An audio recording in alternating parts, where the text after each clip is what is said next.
So let's talk about General Kayihura and the people of Kisoro who were begging Museveni to forgive him. First of all, to forgive him, I don't know what he did. So maybe you can explain to us what are those crimes he committed that these people want him to be forgiven. Maybe I had some of these things there legal. I had made some notes somewhere there. Can you pass them to me? Just to be more organized and to our viewers. General Kaihura, previously he has faced charges like failure to protect the war materials. Also, he's been charged with another charge, forcing refugees to go back. He detained and forced refugees back to Rwanda where they never wanted to go, and also distributing ammunitions to civilians. The likes to you who don't know Uganda, who may permit me to take you what during Kayihura's time. I think I've mentioned this in one of our videos. If you're new on this channel, please go back and watch some of those videos. They have some information that I'm going to talk about a bit. What happened, Kayihura, General Kale Kayihura, is a well-educated person as a lawyer. He studied in both Uganda and abroad. His father was also a politician, so he had that kind of privilege, but he joined the URA, Uganda Resistance Army, that brought Yoweri Kaguta Museveni into power. He was among those guys that he fought with, and they formed NRM, but he stayed at the wing side of NRM, which is NRA, and then changed the name into the UPDF. Then later, when he became a general, I think Mr. Yoweri Museveni saying his royalism, and then he chose his loyalty to him. He chose to give him a position as a Inspector General of Police. I think he was the first person, the army officer, to lead police. That is actually when you see General Kale Kayihura, you start to think of militarizing Uganda police force. That is the thing that should come out in your mind. So with that training, the army person, he gets into general, he serves Uganda police as a IGP, Inspector General Police, and then I think it lasted for 13 years. It did a lot of wrong things, including like this, what some of the charges. He was charged in court martial. I think that was 2019, when Museveni made statements that in police there was being with Kawukumi.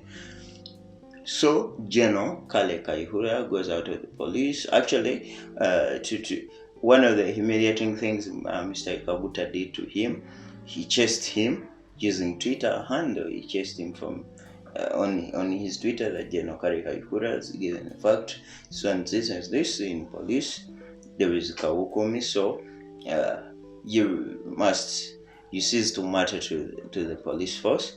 For different reasons, rumor had it that Kayihura he came up with militia groups like 20 Border 2010, crime preventers. All were his outfits. Like, he had the legal police and the illegal. Remember the likes of Sobi. There is this notorious killer.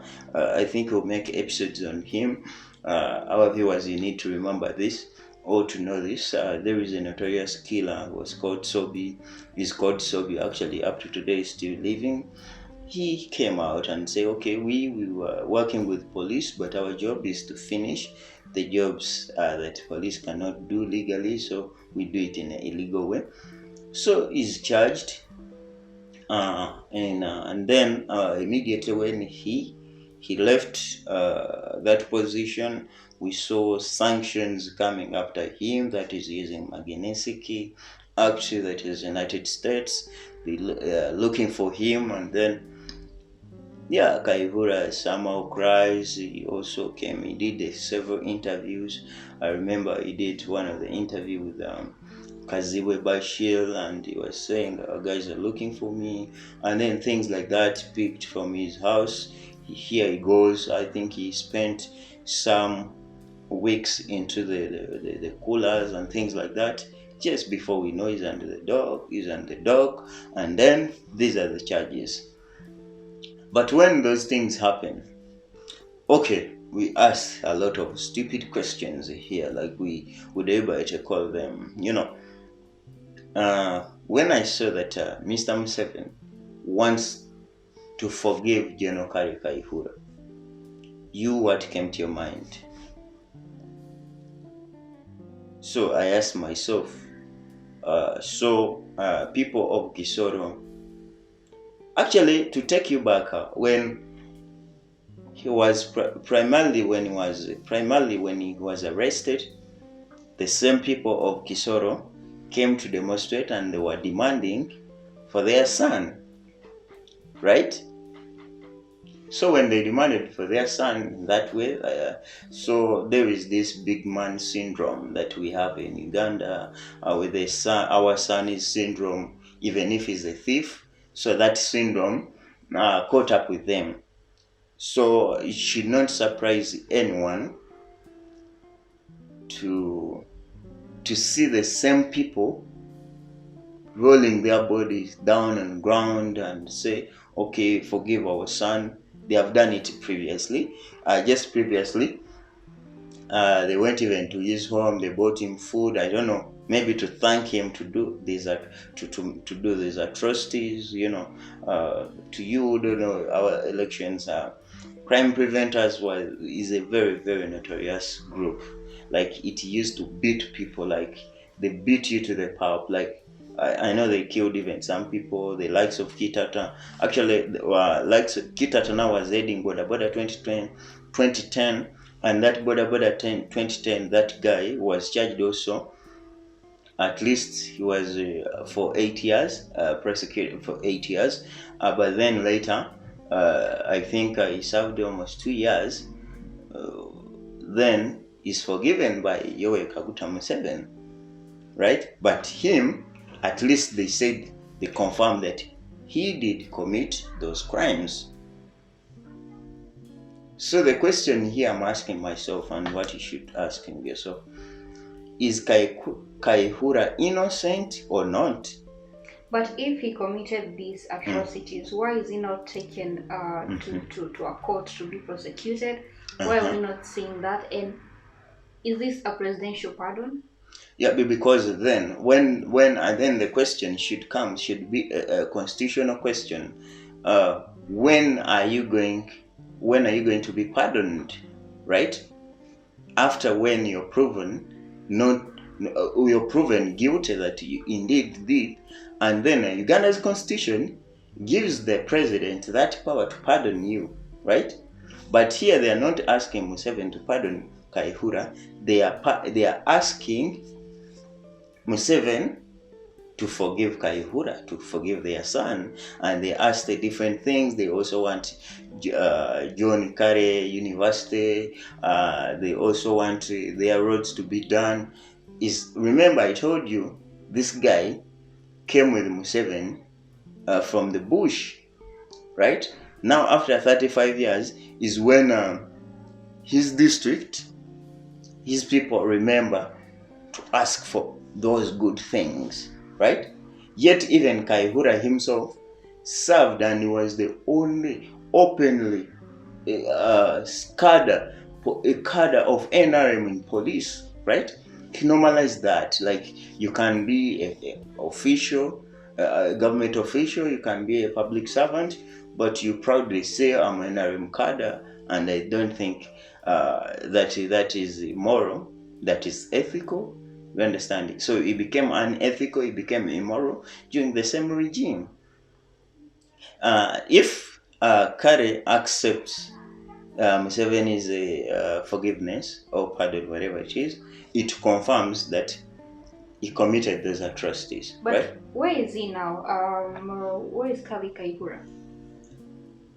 me and you, we should ask ourselves the same question. I don't know where Kali is living today, but Do you what I think know, maybe he has been tried since, yes, because of his no, position, we could not see it in the public? yeah. No, a guy was tried previously, and the public, because he was holding a public office, so his cases, all those cases, he committed them as a public servant, right? So his cases should be of public interest.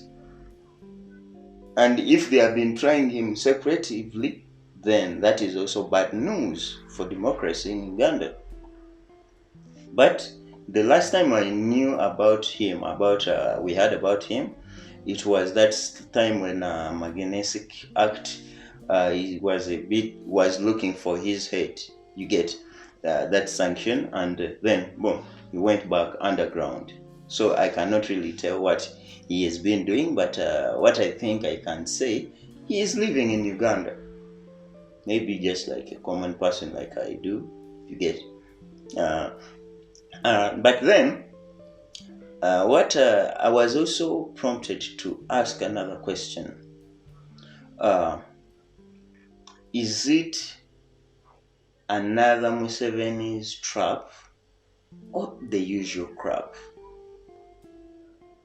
The usual political crap of politicians use to get votes, you understand?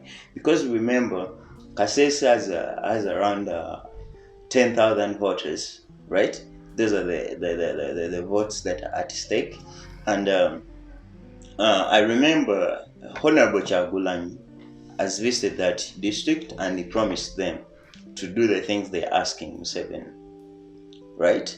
And then, is it a trap? Because if it is a trap, Museveni is trying to play it safe so that he gets the vote from Chagulanyi, because it was kind of that it is shifting. Actually, southwestern Uganda is shifting completely to opposition. Previously, the likes we talked about the ICC cases, guys. If you have not watched that video, please go and watch it. Kasese is very near, right, to Kisoro. They are near districts. You can group them as southwest and Uganda, right? There, Yoweri Museveni is not having votes, right? Then I was like, is it just crap that is trying to use the usual crap so that he traps these guys? I want to take you back and then ask my question.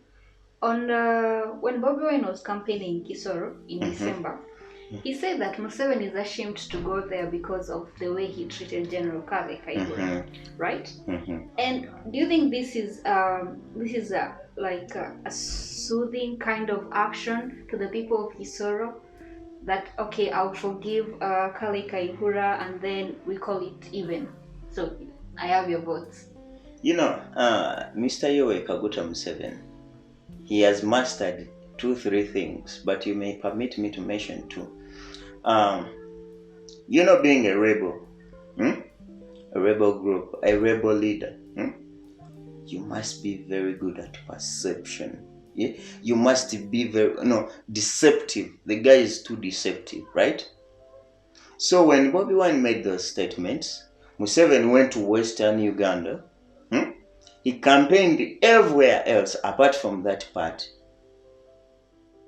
right? As he was buying time to say, okay, what is that I can bring to give me votes again? I want to quote actually what he said. He said that there are those people who committed heavy crimes and we forgive them. So why not forgive Mr. IGP, former IGP? And he said that he'll speak to the military prosecution and tell them the request from the people of Kisoro, and also add in his request that this guy should be forgiven. That's what makes Museveni a smart dictator. A benevolent dictator is not understood by his opponents and those who work for him in most of the cases, right? So he's trying to say that he's not the Alpha and the Omega of Uganda, yet he is.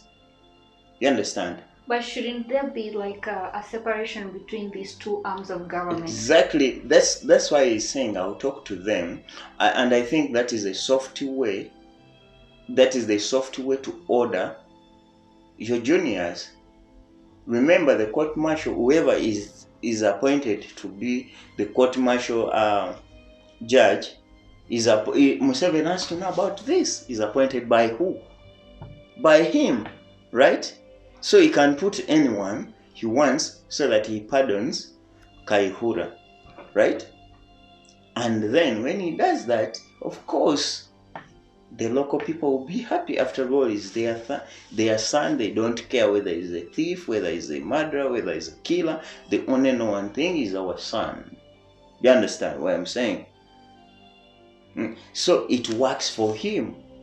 Yeah, another thing that happened was Kale Kayihura was sacked together with Henry Tumukunde. But we see the latter, Henry Tumukunde, was exonerated and is even running for presidential, for president. He's a presidential candidate. But we see Kale Kayihura, up until now, he was still a prisoner, and I put that in quote. Maybe this, now, this is a 3D politics that, look, if you're Museveni, ask yourself, because it was allegedly, and actually this charge sheet may not be presenting exactly what Museveni has against Kayihura, right? You get? But they're kind of heavy. What if, because Kale Kayihura was among the most connected arm officer to the civilian life, you get? Because being Inspector General of Police, it gave him a chance to mingle with the public, you get? What if Museveni was scared that Kale Kayihura could be a possible contender in the next election, which is current election, right? Because police, remember we have that police, Yamba police now, Kuyambe, that is in Uganda, meaning that help police to help you. So Kale is one of the most known generals in Uganda. So he could contend against Yoweri Museveni if he chose to do. Because when you look at the history of Kizza Besigye, where he became a contender to Museveni, maybe Museveni was trying to cover up that pitfall. Remember, Kale Kayihura already had those militias in place. He was known, so he could be a very easy person to market. But Museveni. So what you do? Let me finish this, please. What you do as a politician in Museveni, that and him. So basically, what Museveni is trying to do, I think I remember this guy in Kenyatta's government, Dr. Dawa. He used to create problems in Moi's government. Yes, he used to create problems for Moi and solve them. So but Museveni is doing that. Did not visit the people of Kisoro until Bobi Wine challenged him. You know. Now that one is called Bobi Wine's effect. Hey guys, if you've managed to get this far in this video, please, we thank you for that. And we also say, can you please subscribe? Please subscribe to our channel so that you give us more energy to make videos like this. And please, we plan to get more programs and more people on this channel, but you have to give us that energy by subscribing. And near a subscription button, there is another arrow, which is a share button. Please, can you share our videos after watching?